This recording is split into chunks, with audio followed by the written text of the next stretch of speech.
Welcome back, Cumbria Homestead. This is our walk number 3. There's my pack. This is the village of Sedgewick in Cumbria. So we're going to do a little circular walk today. Here's my mate just getting his pack on.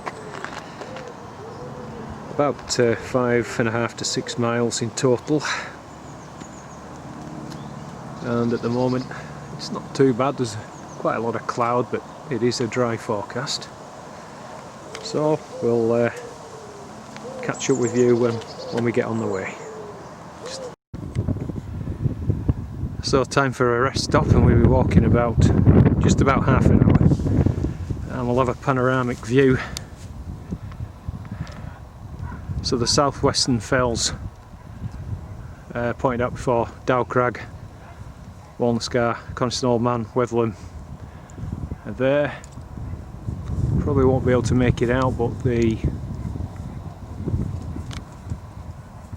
Langdale Pikes are kind of over that way.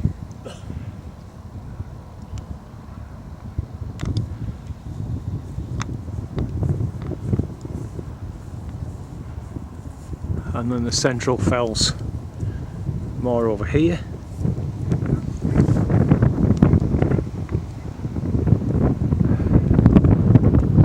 Chap's been cutting thistles.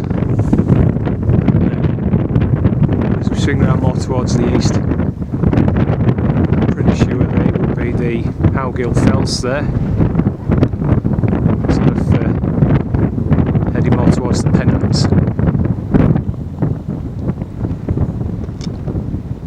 It's just a lovely view.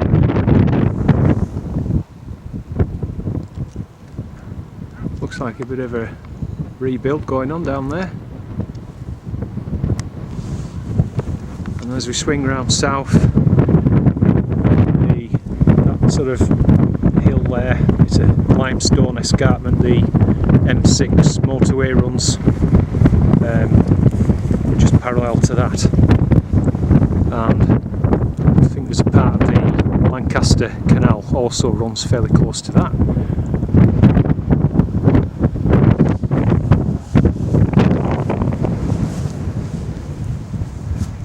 Full circle. Catch you later.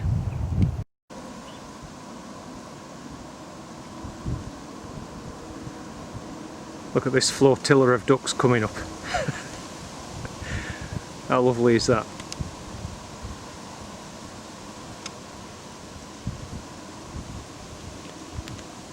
So we're about halfway, thereabouts, on our circular walk. You can see a swan down there in the distance.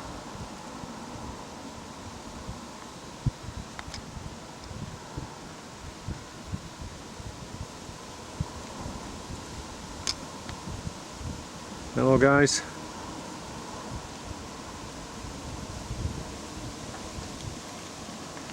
Turn around, just have a look. On the other side.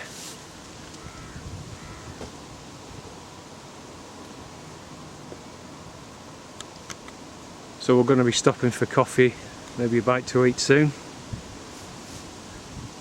And we're having a lovely walk.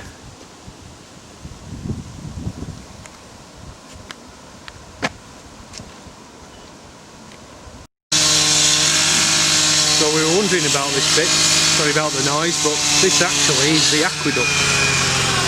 You can see the canal runs along there, and then, not sure what river that is, but obviously the canal was built over the river, so it's all been refurbished, which is really nice. And I think that we were discussing that parts of this is being, you can see the revetment works over there. They look fairly new, so this stretch looks to be being renovated. It's just brilliant. Right, well, we'll push on. Yeah. Just perfect spot for a drink in the evening. Oh, absolutely. They've got their own boat. Yeah. That's boot.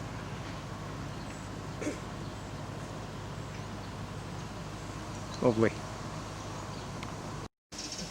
So we came a few hundred yards further up and there's a board here that's showing you a bit more information about the Stainton Aqueduct restoration. And presumably that was the original one. You can see where it's all crumbling away. The stonework.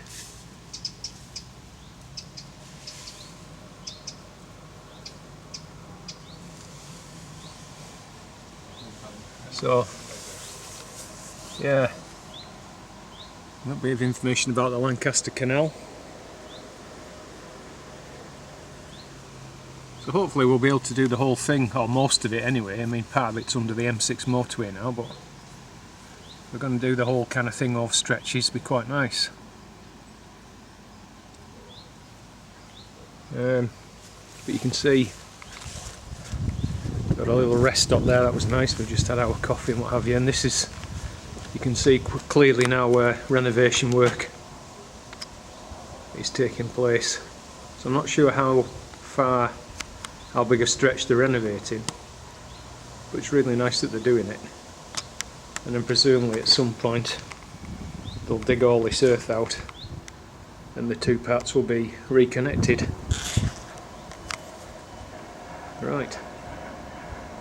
Catch you in a bit.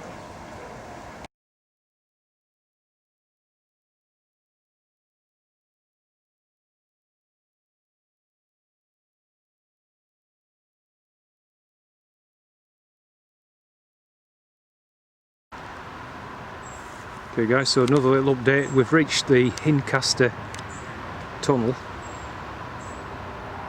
can see through to the other side there. I forget how long it was, 300 and something foot, Frank, was it? Long. There was no towpath, so they pulled the boats, canal boats through by hand, I believe, on the other side. So you won't be able to see, it's obscured by those trees, but there's a little tunnel just the other side, so we'll go through. There's a railway line runs over the top, and then we must come down the other side of the embankment. And if you can hear the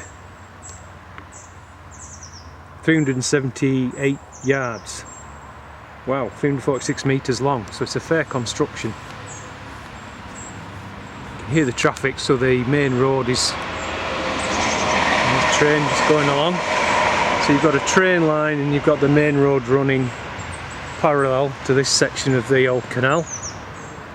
So as I say, now we're going to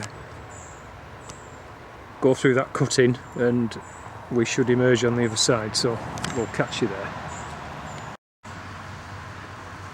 Yeah, so there's the entrance to the tunnel, and just a little bit more information. It took about 3 years, and that's really interesting. The first 10 yards of the interior at each end, and all of the underwater parts are of limestone. The rest is lined with bricks, about 4 million. Wow, absolutely awesome. Boats are pulled through the tunnel by means of a chain or rope, or legged by the boatman, pushing it through with the legs. So the actual bit that we're going to go through is the horse path, because there was no tow path obviously under the tunnel. So we'll take you through there now, and we'll have a look on the other side.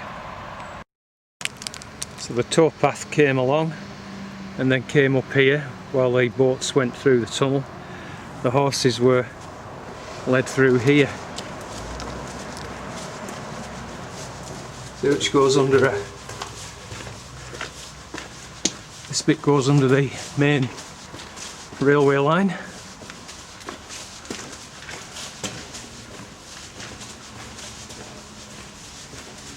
Hello.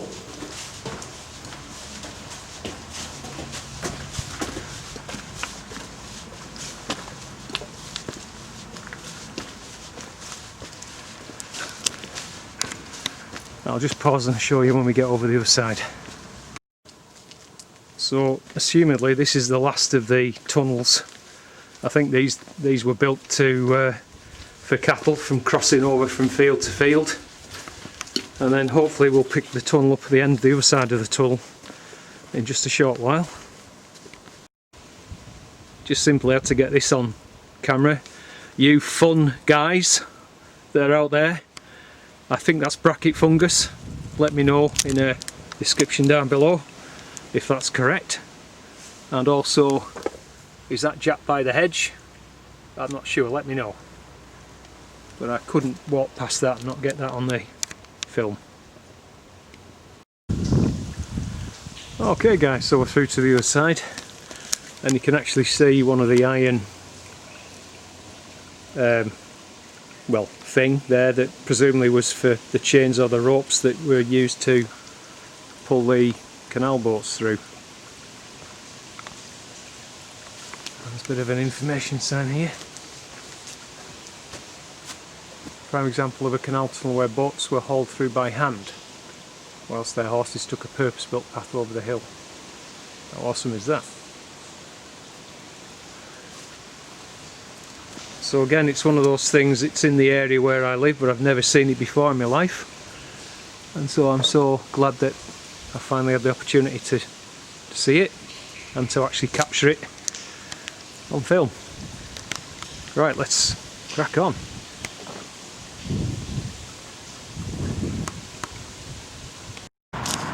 Okay guys, so we've come along this road here. You can hear the traffic noise of the main bypass road over there, just behind those trees.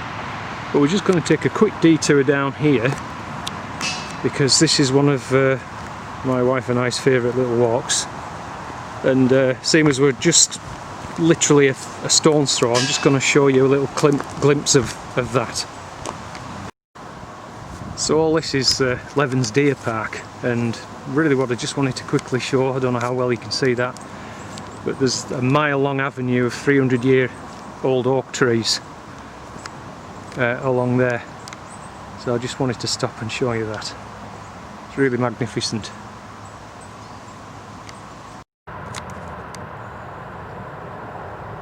North of in time, there's 3 deer just ran across that field. I think we've gone through the hedge now.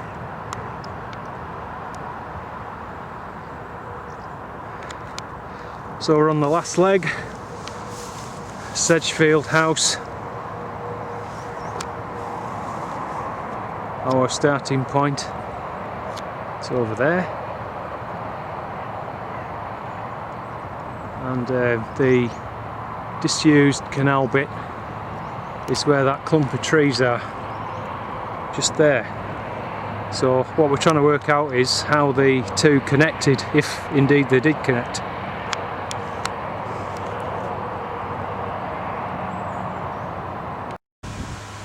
So here's the northmost disused section. So we're under another bridge here, which is bizarrely, as it seems now, just stuck in the middle of a field. So we think that it must have run along there somewhere, and they dug it up to build the bypass and filled it all in. But they chose to just drain that bit and leave it as it is. So I'll say that bit actually extends about 3.5 miles, completely dry, into the heart of Kendal.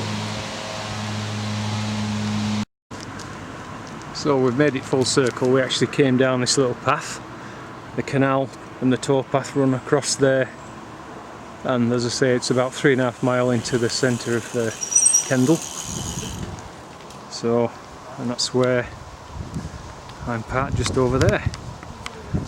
So as I say, I think we've done around about 5.5, possibly 6 miles. It's been a superb day. Really liked it, and I hope you have too. So remember, if you like these walking vids, give me a thumbs up, drop a comment in the box down below, and I'll catch you in the next one.